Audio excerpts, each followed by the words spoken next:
Assalamualaikum warahmatullahi wabarakatuh. My name is Muhammad Hakim bin Muhammad Kamal.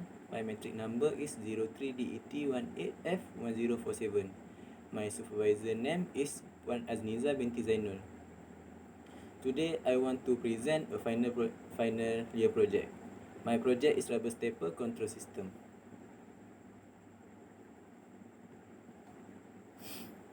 Introduction. Rubber stepper control system ini adalah projek penyiraman anak buah getah secara automatik melalui sistem Internet of Things, iaitu IoT. Ianya juga bertujuan untuk mengatasi masalah pekebun yang mempunyai kawasan kebun yang luas dan berada di kawasan tanah bukit. Problem statement. Problem statement yang saya jumpa ialah mereka sukar untuk menyiram anak buah getah kerana sumber air yang jauh dari kebun tersebut dan lokasinya di kawasan kaki bukit. Seterusnya, pekebun memerlukan tenaga kerja yang ramai untuk menyiram anak buah getah. Ini kerana keluasan tanah kebun terlalu besar dan luas. Objective of the project. Objektif projek ini memudahkan pekebun untuk menyiram anak buah getah tepat pada waktunya kerana projek ini mengawal sistem penyiraman menggunakan sistem IoT. Selain itu, mengurangkan risiko anak buah getah tersebut dari mati akibat lambat untuk menyiram pokok dan mengurangkan kos untuk menggaji pekerja untuk menyiram anak pokok getah mereka. Skop projek ini untuk menyiram anak pokok getah sahaja. Waktu penyiraman anak pokok getah dilakukan pada waktu pagi dan petang, iaitu 2 kali sehari. Khas untuk penanaman anak pokok getah di kawasan tanah bukit. Projek ini hanya untuk 9 batang anak pokok getah sahaja kerana tapak tanah bukit ini berkeluasan 50 cm panjang, 50 cm lebar dan 28 cm tinggi. Literature review. Ini adalah komponen-komponen yang saya gunakan, iaitu NodeMCU version 3, Palm IDC, Blink application. Apa itu NodeMCU?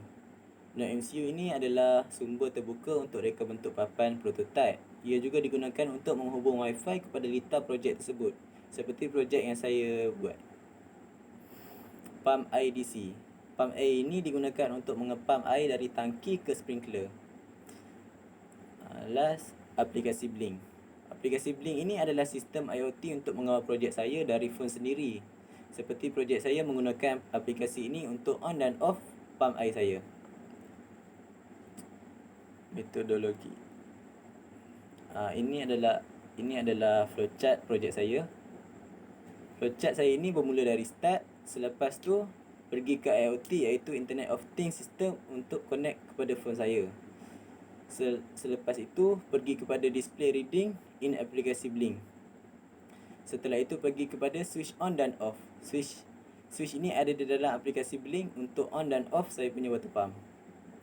N. Block diagram. Input yang saya gunakan di dalam projek ini adalah aplikasi Blink. Selepas itu pergi kepada switch on dan off. Fungsi switch on dan off ini bertujuan untuk menghidupkan dan mematikan water pump. Dan output saya ialah water pump.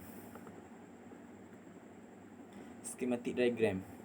Saya akan menerangkan sedikit tentang schematic diagram ini. Saya menggunakan 2 T-block 2 pin untuk input supply dan water pump saya. Supply pergi ke kapasitor 1000 microfarad dan pergi kepada voltage regulator untuk decrease voltage masukkan dari 12 volt ke 9 volt. Setelah itu ada NodeMCU V3 sebagai otak di dalam projek saya ini, dan ada resistor 560 ohm untuk mengawal voltage dari masuk berlebihan. Transistor pula digunakan untuk mengagihkan arus. Relay pula digunakan untuk mengalirkan arus dan memutuskan arus sebelum pergi ke output. Ini adalah list barang yang saya gunakan. Saya sertakan unit-unit yang saya gunakan dan harga barang tersebut. Milestone. Di sini saya sertakan milestone dari pemilihan tajuk projek sehingga saya berjaya membina projek tersebut. Ini projek 1 SEM 4. Projek 2 SEM 5.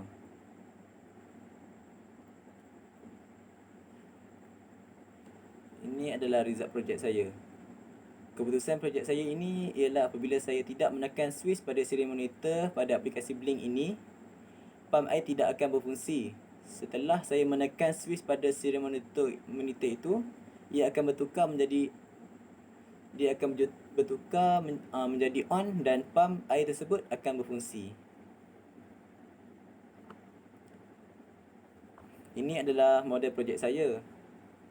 Dari kiri saya, dari pandangan hadapan, tengah pandangan sisi atau tepi projek, dan pandangan atas projek pada kanan saya.